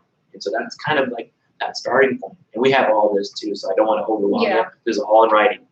And session 2 with Matt and Brian, they both work their spheres so very differently that you'll find something with one of them that will resonate or somewhere in the middle, because they're very, very diverse in how they work their sphere. Yeah. And in session 2, Is there a place that we can find the introduction letter? Is it on Google Docs? Or, yep. Two ways you can get to it. Either go into Drive under KickStart and just find the full document that we're working on. Okay. And it's labeled in there, or just put intro letter or introduction and it'll pop up in Drive. Yeah, so historically what we've done afterwards is we'll recap, and then Michelle will send some links and emails and things like that. So and again though, if you don't see some of the things that we've talked about or you're looking for, just ask, because we can either say, oh yeah, it's here, and you get the link, or everything we have is all in the cloud. It's all in Google. Yeah. This is kind of off topic, but I couldn't register for session 5 workshop. Doesn't have a register here button. Okay. Okay, I will fix that. Thank you. You're welcome.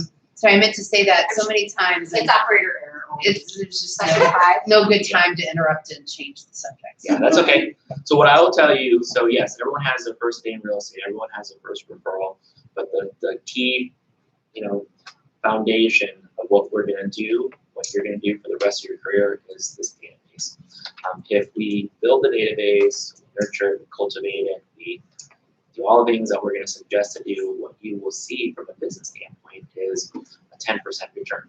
And so what I mean by that is if you have 240 people in your database and you're doing all the things that we're going to suggest, you will see 10% of that number, so 24 based off of 240, right, as either a direct or indirect sale. And it is proven. That's like a nationwide stat, not just for the real estate industry, but for other industries too. In 1 year, 12 months, or in 1 year? Yeah, absolutely. Because it's the thing about real estate, what we know, it's all about relationships, right? But then also what we know, it's all about top of mind awareness. Everybody knows at least, on average, 2 everything, right? 2 real estate agents, 2 chiropractors, 2 dentists, 2 doctors, 2 attorneys. So the goal of what we do, because we are so relationship based, is to make sure that we are on top of mind. And then on top of that, what we're going to give you some ideas on and give you lots of material in the Google Drive. I shared it earlier this month, or was it this month or last month? First, I shared a link to all the pieces that our marketing team's building or has created, but it's providing like items of value, right? Because it's one thing for us to send something out to our spheres and say, hey, I'm Amy Wilkins, I'm the best real estate agent in Des Moines, use me. Is your sphere going to use you? Maybe. No, probably not. You know, maybe, but a better way is let's provide value. You know, dear sphere of influence, hope you guys are all having a great year. This is what I've been up to, but then also this is things that I wanted to share. You know, I've shared this with a lot of clients one-on-one, so I know it's important to share with all of you that there's a new tax change. You're going to be able to get a credit for this, or if you or anyone you know is looking to buy a house, there's these programs. Did you know that refinancing there may not be a better time to refinance with rates as low as they are? House tips, seasonal tips, things like that. So those items of value are going to pretty much be the lead for you as a real estate agent. So it's kind of like a hub and spoke mentality. So your hub is you as an agent. We're shooting out all these different spokes, and the best return on what you're going to do from a time, energy, and money standpoint is touch your sphere of influence. They already know you, trust you, like you. That conversion rate of a sphere of influence referral is at least 50, if not 60, 70, 80% plus, versus an online lead is less than 5%. Open house lead is 10%. So this is really working smart. And again, this is very simple. We've already got the blueprint for you. All you all need to do is just maintain the database. Lisa? So I have a question about this because it's been bothering me for a while, and I don't know how to do this because I'm so new to this, and I have a lot of people in my database, but a lot of them are people that I run into at the gym, or like I know them pretty well, but I had never been to their house. Mm-hmm. And so like you can go on True People Search and find their address, and I think that's kind of creepy. Like they know. What'd you say, Lacey? It's not. It's public information. You can get it from the county assessor. So it's okay to just send them mail? Yeah, I mean, do it that best represents your personality and how you want to be perceived. But the key thing is we have people that we know where they live, right? We know how what the code is to their front door, yeah, right? Yeah. We call those like our A clients, right? Yeah. People that they're going to use you regardless of if you're the best or the worst real estate agent. But then we also have B's and C's and D's. I don't really believe in the D category. The D stands for delete. The reason why I don't believe in D's, unless you just hate the person, and I wouldn't want you guys to have to work with someone that you hate. But with the cost effectiveness of doing like an email newsletter and the cost effectiveness of sending out emails and text messages, there's not really any reason to delete people. The A's are the ones that you want to. This is I'm kind of giving you guys a preview of what Matt is going to talk about. Matt, like I said, is off. I cannot sell Matt high enough on how he works this year. But the A's are the ones that he does know where they live, right? The B's are you run into them at the gym, maybe they're a work colleague of yours. Instead of just hitting hard and heavy with, I'm a real estate agent, when can I help you buy or sell your house? What we need to do is we need to cultivate that relationship. They're here, you're here. So you can say hi to them at the gym instead of just walking by them. You can start talking to them about family, occupation, recreation, their dreams, right? You can start, and you can ask, right? Hey, I have a lot of real estate information. If I were to run into you at the gym and we're that type of relationship, and I would say, hey, by the way, I see you here all the time. What's your name? My name's Ooh. You say, my name's Lisa. I'm like, oh, great to meet you. I can talk about family, I can talk about occupation, I can talk about recreation, I can talk about dreams. But then, I might find something that I could, in the future, kind of strengthen the relationship. You might say, oh yeah, I'm looking for a photographer, so I can connect you to a photographer. Or we're talking about a book, and I can say, you know what, I've got an extra copy of this book, or I'll send you the link to the book that I was talking about. Or Lisa, I really enjoyed talking. Our kids are the same age. What time do you normally come this time? I'd love to introduce your kids to my kids, and we can have a play date. Does that kind of all make sense? So what we're doing is just build relationships. Organically. Yeah. Okay. Now there are definitely lots of people we don't know their phone numbers. We don't know where they live. But the cool thing about today's world is we don't have to be traditional. Right? We don't have to say, oh, where do you live? So I can send a mailer to you. Hey, I can instantly connect to somebody in less than 1 second with Facebook, with LinkedIn, with Instagram, with Tinder. But next thing you know, like we live in what we call a traditional world, right? Like traditionally, we shake hands, we knock on doors, we invite people over to see them. But digitally, Facebook has done an amazing thing for the real estate community. I remember when Facebook really started to become popular. I was one of the first people to do a Facebook business page, to boost ads, to do all kinds of things. So to really build that relationship, and write this down because this isn't in here. And I've, excuse me, I've shared this number a lot. 60, 45, 15, and leave a little bit of room to the right, like these numbers too. Sorry. Sorry. Yeah, right on. Start over. Sorry, my fault. So I said the 60. I'll tell you what 60 stands for. 60 minutes. I want you guys all to commit 60 minutes a day to doing what we're going to talk about. And it's all related to social media, by the way, too. So go on social media, go on Facebook for 60 minutes. But I do not want you to go on social media like in the prime like time of your day where you should potentially be with buyers or sellers, out networking, doing open houses, things like that. 60 minutes doesn't need to be 60 straight. It could be 15, 15, 15, 15, or 30, 30, 20, 20, 20. Early in the morning, over lunch, in the evening. But spend 60 minutes on social media, okay? If you really want to like work efficiently and work smart, instead of just like going through your scroll on your Facebook page, create groups. And what I do, like I have 2,600 friends, right? So I go through all my friends and I put them in, and I haven't done this in a while because I don't sell as much as I used to, but I created a category called SOI, Sphere of Influence. And so out of all my 2,600 friends, I'll say, oh yes, this person is someone that could be a potential client. Now, real estate agents aren't in my sphere of influence. Lenders are though, right? Because you can definitely get referrals from lenders. People that I would rather not like need to see, don't need to see, they're not in my sphere of influence. Out-of-state agents, they're not in my sphere either.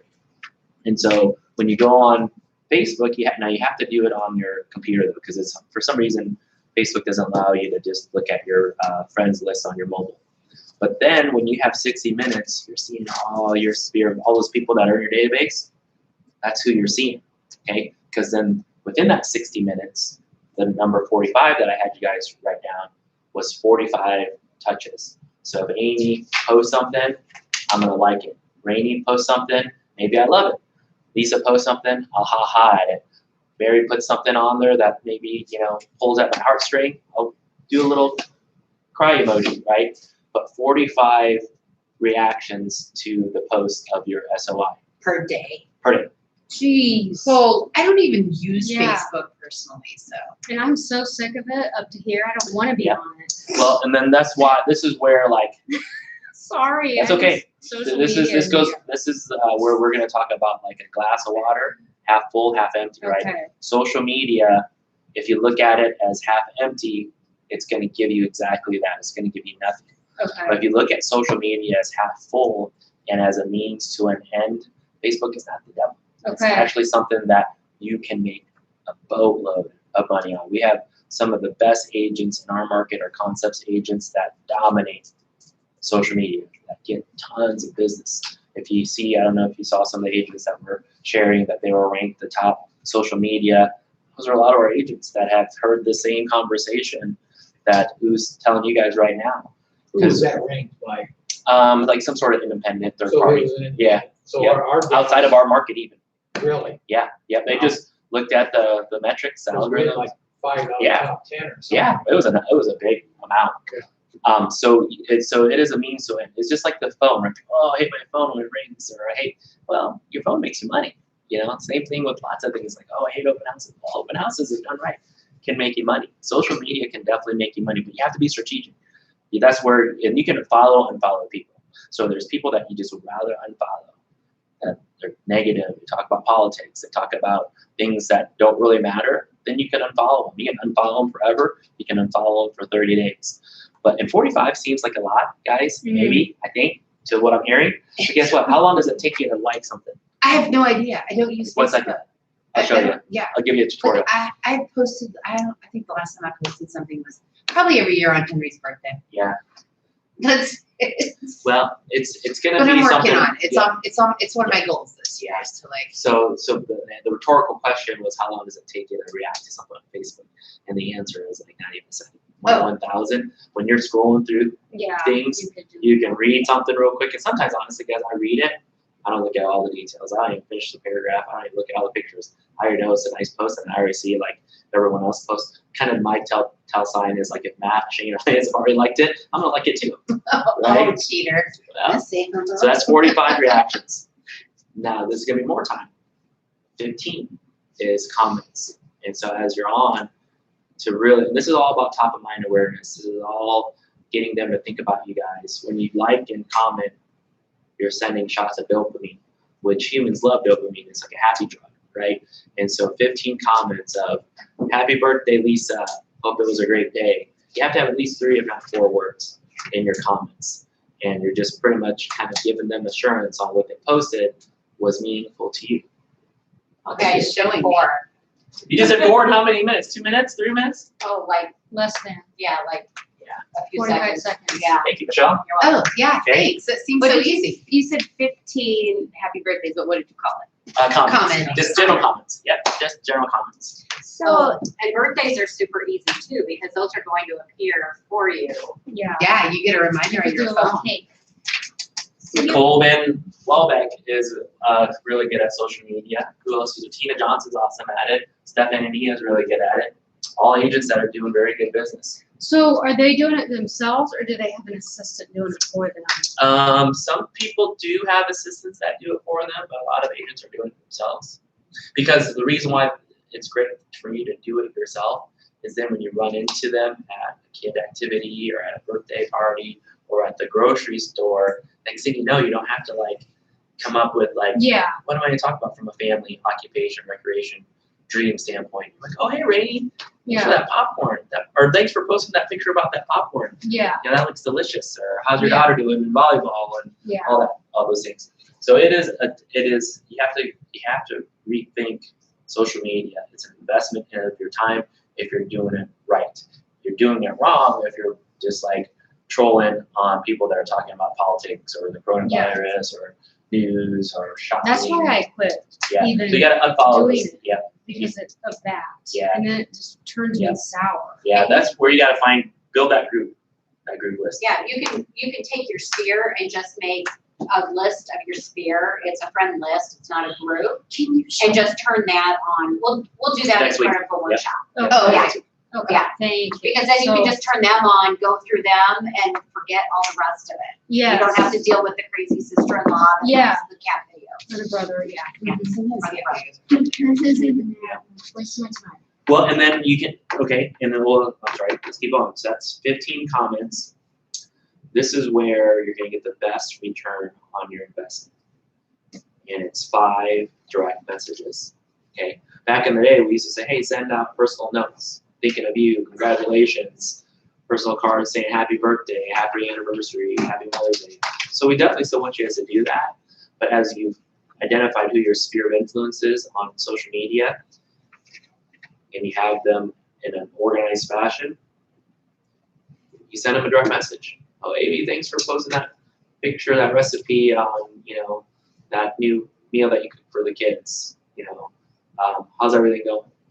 So what is a direct message? Is it just to like an instant message to Yeah. them only and nobody else sees it? You go back on your Facebook or something. I'll show you. Or what are you calling a direct Messenger. message? It's a It message. is Yeah, it's a messenger. Okay. Yeah. Okay. So I know when that. you go to these different seminars and stuff, they keep going back and forth between using your business page and using your personal page. So are these things all done on your business page? Personal. So you have you're doing personal. Personal. It's all on your personal It's all page. personal page. But then you don't have any analytics, or do you care? I don't really care about these things because this is like really relationship building. Okay. But So that's a then good our segue. business, so then our business page would be more for our really the real estate stuff. Yeah, there's ways to tie in stealth wise. So that brings me to my next number that I had you guys write down, which I think was 1, right? So 5 is the direct messages. 1 is post once a day. I know that's gonna be a challenge. This is to help you grow, I Rainey. know, and I'm gonna grow. I And the swear best I thing is can that do it's it. free, Rainey. You don't I be like know, me I spending just $5 gotta grand a month. change my mind. And you can Mindset is gonna be schedule all important. of your posts in one day. Realtor and Yeah, realtor for 30 days. You can. and a company that posts stuff on Facebook. And so here's another thing. What the hell do you post? You can, like, use That's a whole other social media. Okay, Yeah, we have more classes on that, but I'll tell you what I would do. okay. I would follow some of the agents in our company that do a great job. Like Jenny Farrell does a really good job. Amber Solomon does a great job. Nicole, Of posts? Yeah. Nicole, Mariah, Jason Wait. Stuyvesant. And so when you do the one post, not to make it more complicated, but it's an 80-20. 80% of what you guys post is like for you guys to do it personal. My fiance Jimmy and I out to celebrate our anniversary or celebrating our 1 week anniversary. You know, this On your business. no, on your person. On your business. That's just cute. Makes me think about 15-year-olds. They had a big deal on their 2-month anniversary. Yeah.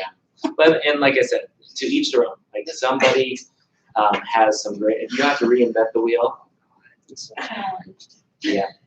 Did she used to be with Iowa? Yes. Yes. Yeah, always. She was the one that had the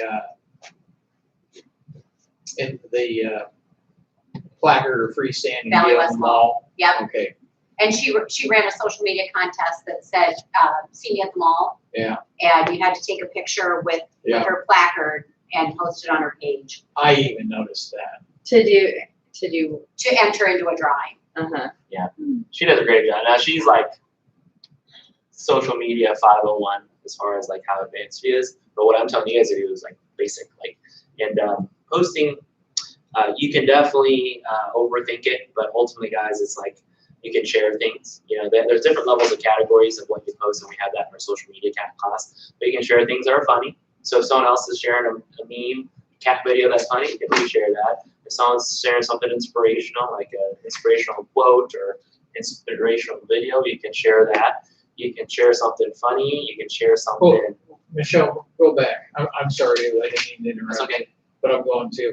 I think that probably if I can get nothing else out of this is to break my habit of overthinking things, you know, just because of age, work experience, and all the other stuff. So that's where I probably need this shit slapped out of me, just so I won't do that. But this guy here, I sat in on the video thing yesterday, and I don't mean this wrong, but you know, you just look at it and you kind of go, oh, okay, you know. And then you listen to his story, and he's doing these Taco Tuesday videos, and there's nothing fancy about what he's doing. It's you get him. You know, there's no And a taco. Remax shirts, there's no anything fancy.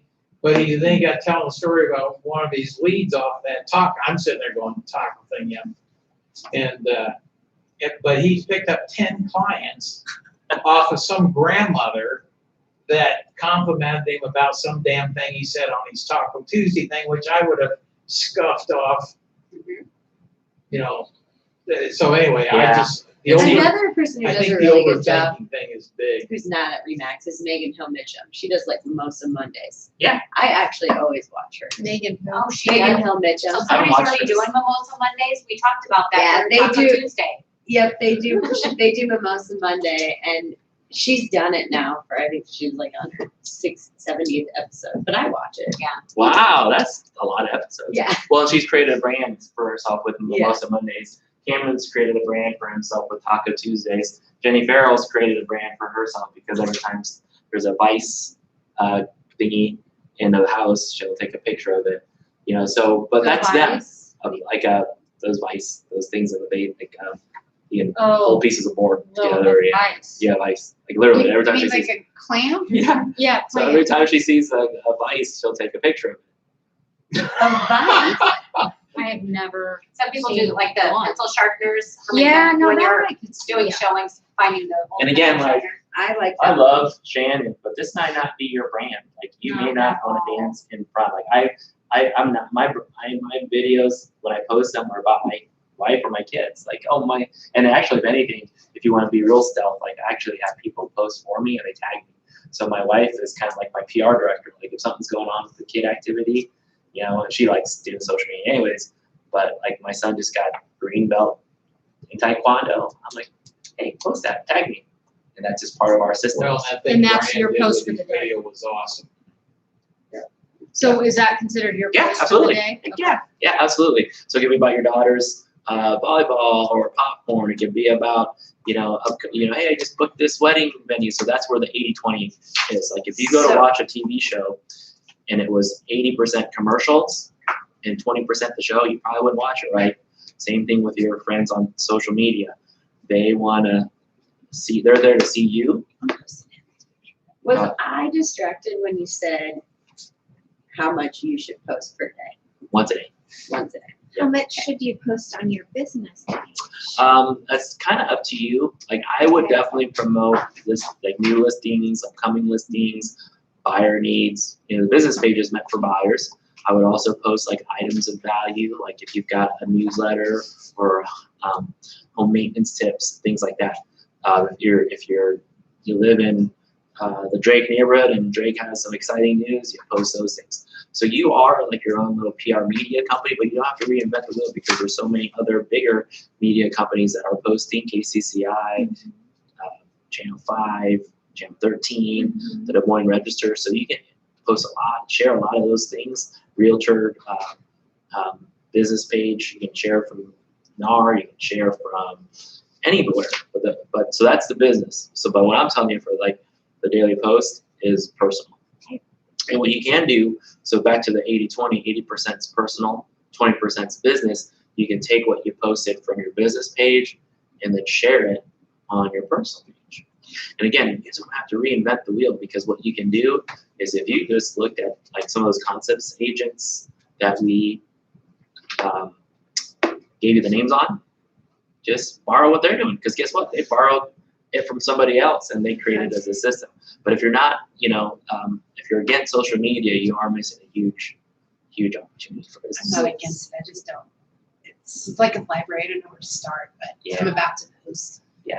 Okay, so I have Jenny, Farrell, Nicole, Amber's Cameron. good. Cameron what was his last name? Campos. Is he with Concepts? Mm-hmm. Yep. All these agents are with concepts. And then is it Shannon Salmon? Salmon. Salmon? Yes. And who else? I like salmon. And also Amber Salmon, Are they sisters? they're sister-in-laws. Sister-in-law. Yes. Anybody else? Did I miss anybody? Brian York. Is that's Now this is also like, that's him? yeah, this is like, Look, can we watch that yeah, one? we can. That was It's funny. really awesome. It is awesome. He's gonna get a lot of listings from this video, I feel like. Did he just post it? Yeah, like last week. Watch this. This is good. He Do we have did. volume? I guess I never. Oh wait, we do. We do. Yeah, we do.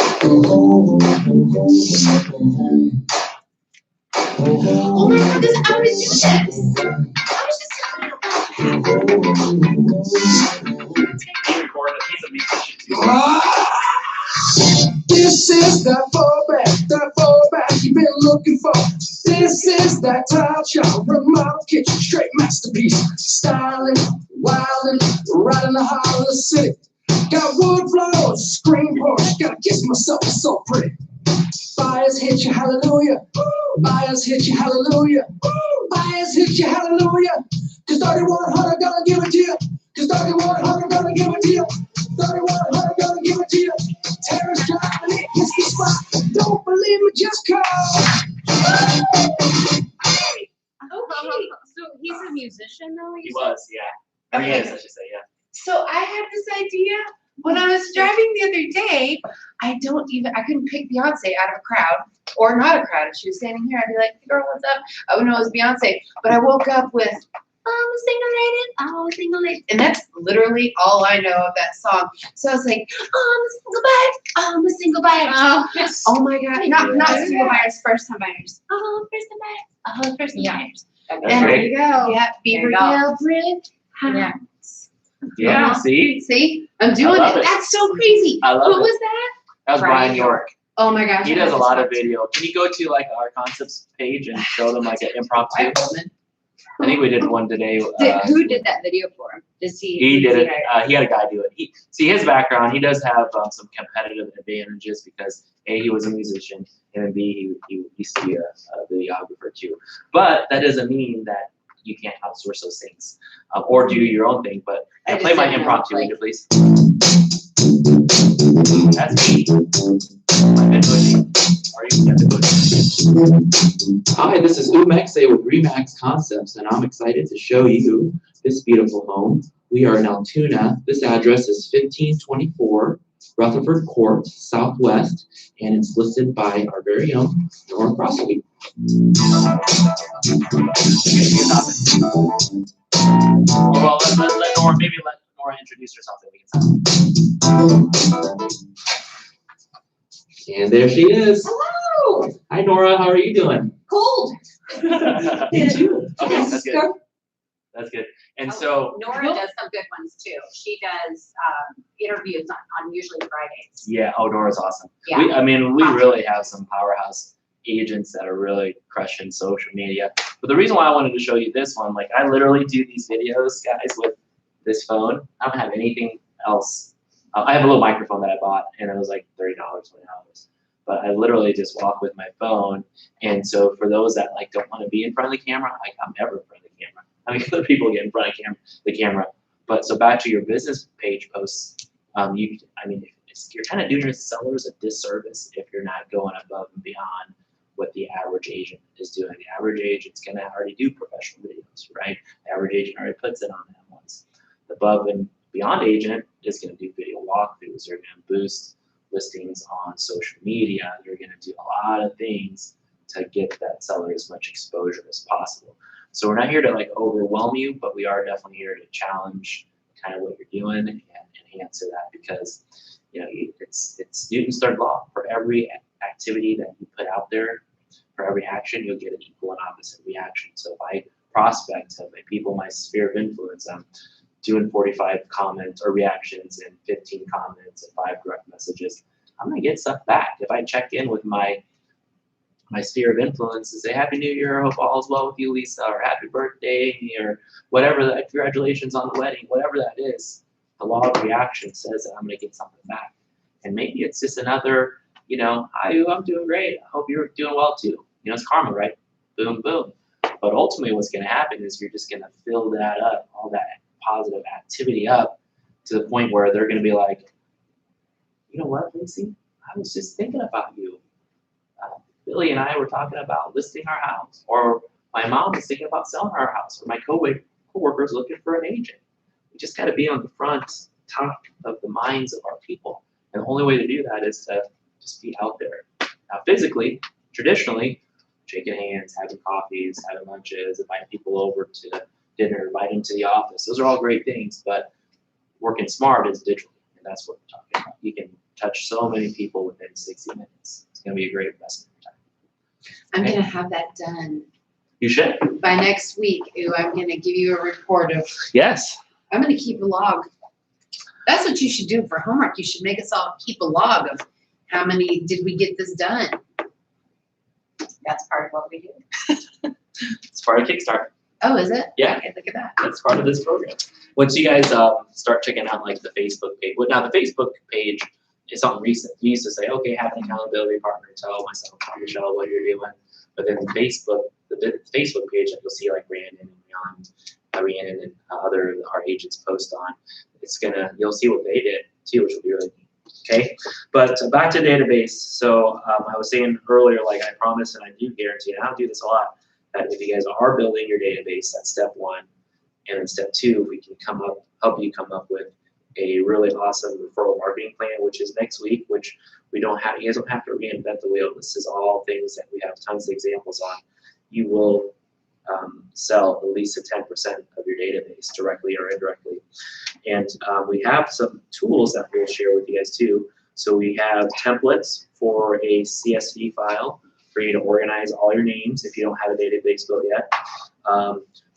We'll help you start importing lists. So anyone that you would invite to a wedding, or you want to send out a baby announcement to, or a holiday card to, anyone that you want to share things in your life, they should be in your sphere of influence, right? We'll help you import, export email contacts. Social media is huge. Any friend that you have on all your different social media accounts should be in your database. And then we also have this really cool handout that we created a few years ago called the Memory Joggers. Do you mind clicking on that? There we go. I love this document. This is kind of a high-level overview of who do I know that's a plumber, electrician, an accountant, car dealer, a home builder, a lender, an inspector, apartment manager, police, fire, EMT, coach, organizer, college classmate, doctor, nurse. So you go through this list, and then all of a sudden what's going to happen is, like, actually, I know a girl that's a veterinarian from high school. Oh, she should be in sphere of influence. So having this memory jogger and adding it to your, and then would you mind, Michelle, going back to the SOI contact list? And again, this is all in, so if you have the database in a CRM, awesome. If you don't have it, this is perfect because you can fill in first, last, business name, mailing addresses, phone numbers, email, birthday. And the cool thing about this list, the way we have it organized and formatted, it's really simple to import into a database, into a CRM. So it's essentially plug and play. But again, the goal that I have that I would tell you for your database is 200. But then also a goal could also be like 10% of what your sales goal is. So if you want to have 224 sales, 240, 36 sales, 360, 48 sales, 480 people in your sphere of influence, and create this really kick butt referral marketing plan, your business will be on fire, every month of the year. I promise that. Again, there's, like I said, there's awesome examples of agents that are doing this, not just locally, but nationwide. As I go to different conferences and I meet with agents, I remember like 5, 6, 7 years ago, this gentleman from Florida was a platinum agent. And what platinum means in RE/MAX language is he did $250,000 in commissions every year. And literally his sphere of influence was his country club. Like the people that lived in his community, that they all belonged to the same country club. And his thing was he'd go hang out and have lunch there and, play tennis there and swim, have events, go to events. And by having this social network, this real social network, he's able to make 250, at least 250. Does that make sense? Okay, so that's going to be part of your homework. The agents that go above and beyond, they add birthdays on your calendar, so that way you never miss a birthday. Now, if you go on Facebook anyways and you click on your birthday list, you'll see, you'll be able to see who you need to say happy birthday to. But yeah, see Next Level Momentum referral handout. And can you click on the handout and then the class? And we'll email these to you too. Okay, which one? The handout on the page 5. Oh, got it.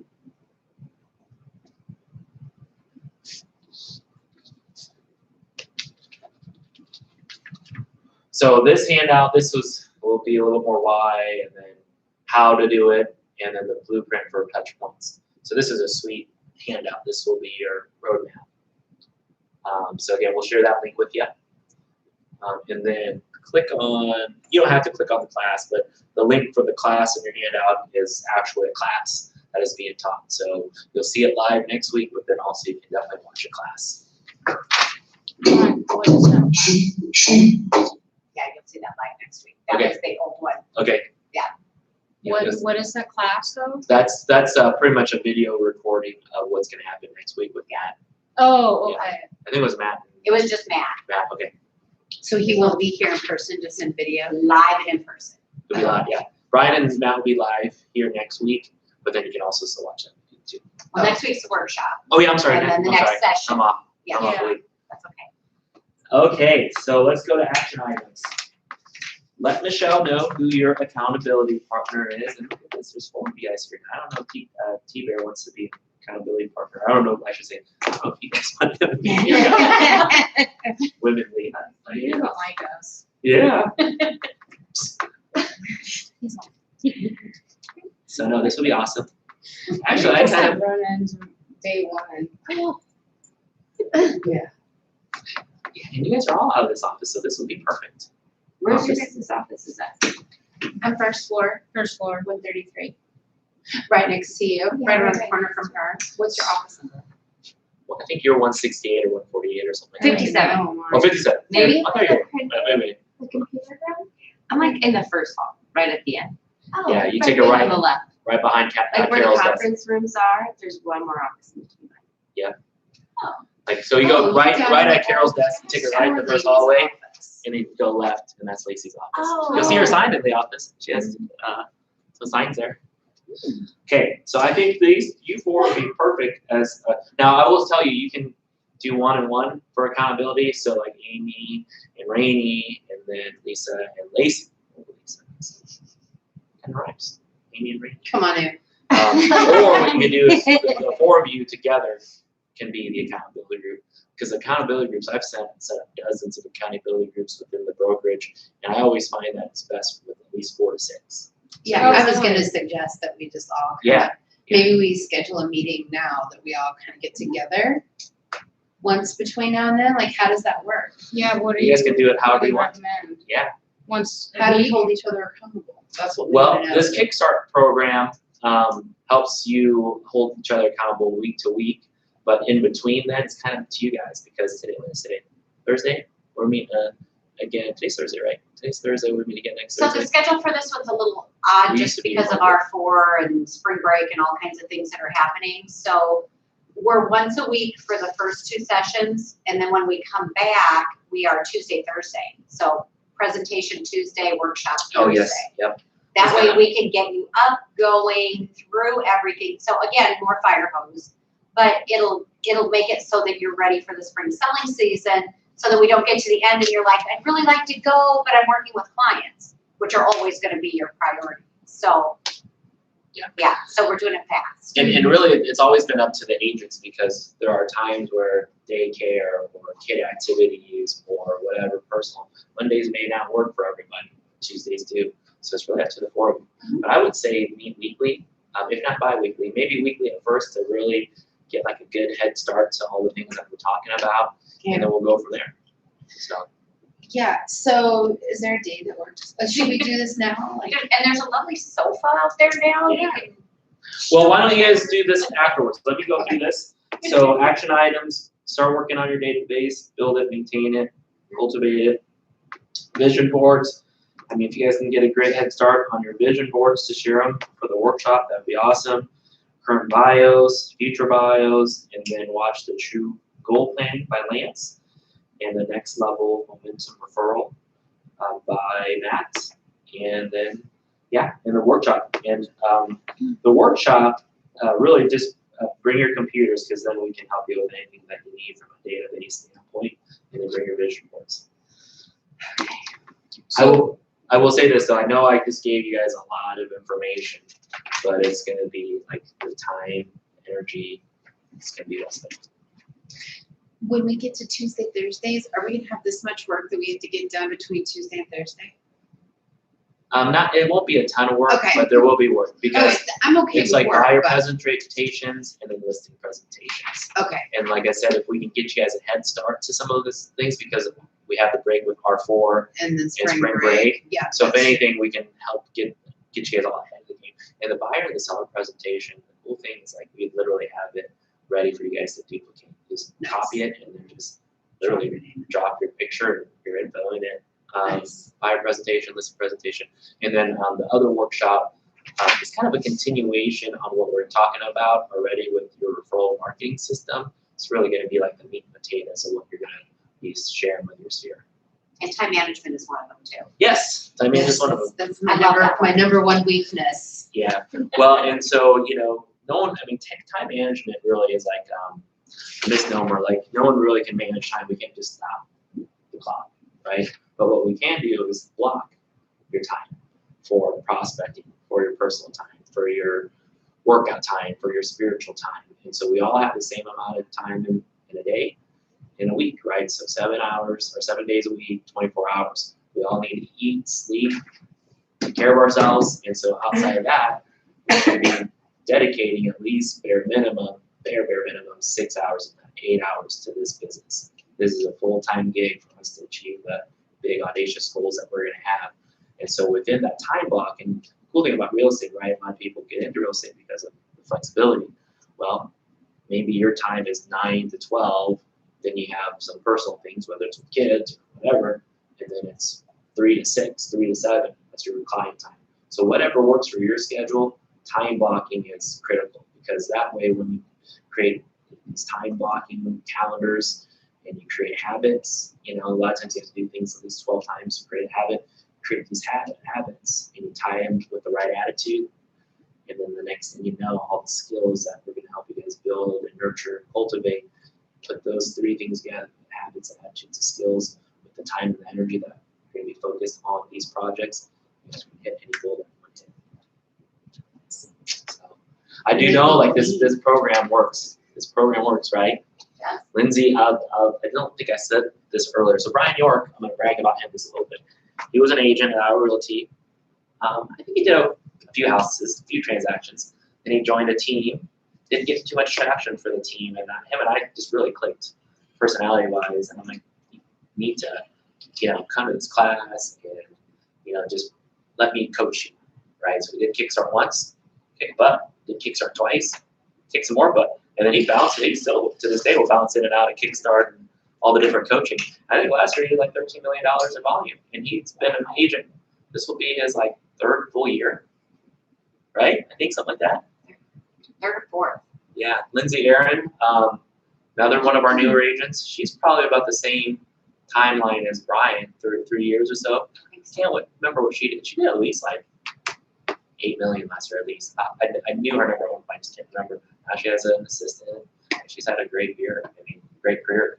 So that's just 2 out of probably a couple that Brandon Stone had a great year last year, was in it. So that's just a few examples of agents that committed to this program and did all the things that we're talking about. And What they do the years before? not much. Oh. Less than a dozen. Oh, wow. Or they're new, brand new. Wow. Yeah. Now we also have agents that have been in the business for years, and KickStart is great for new agents or newer agents, but it's also great for agents that just need to, kind of refigure out how to do business. So we've had some agents that are, in the year 20 plus. Reboot. Yeah. But no, that's pretty much all I got. Michelle, do you have anything else that you can think of? I got it. I'm excited for next week, and work on what you need. Reach out to me if you need anything. In the meantime, otherwise we'll reconvene here next week.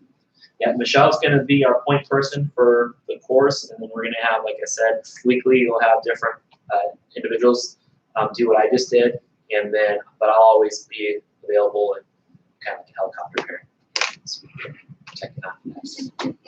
I like it. Are these both YouTube videos?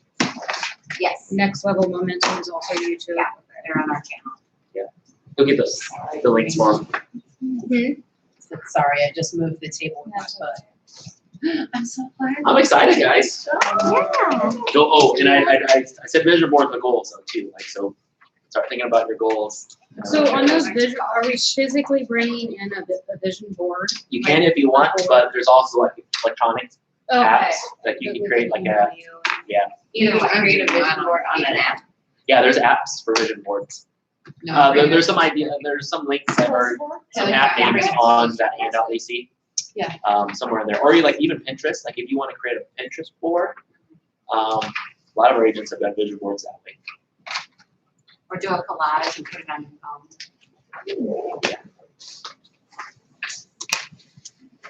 Yeah, and sometimes, you know, don't overthink it. It might be just like a picture of, I'm gonna give you one of mine for this year is Disney World. I'm gonna take my kids back to Disney, so that could be your vision. You're such a nice dad. I don't either. Golly. A cruise maybe, but I don't know. I'll, Ooh, you know what? Maybe I should up mine to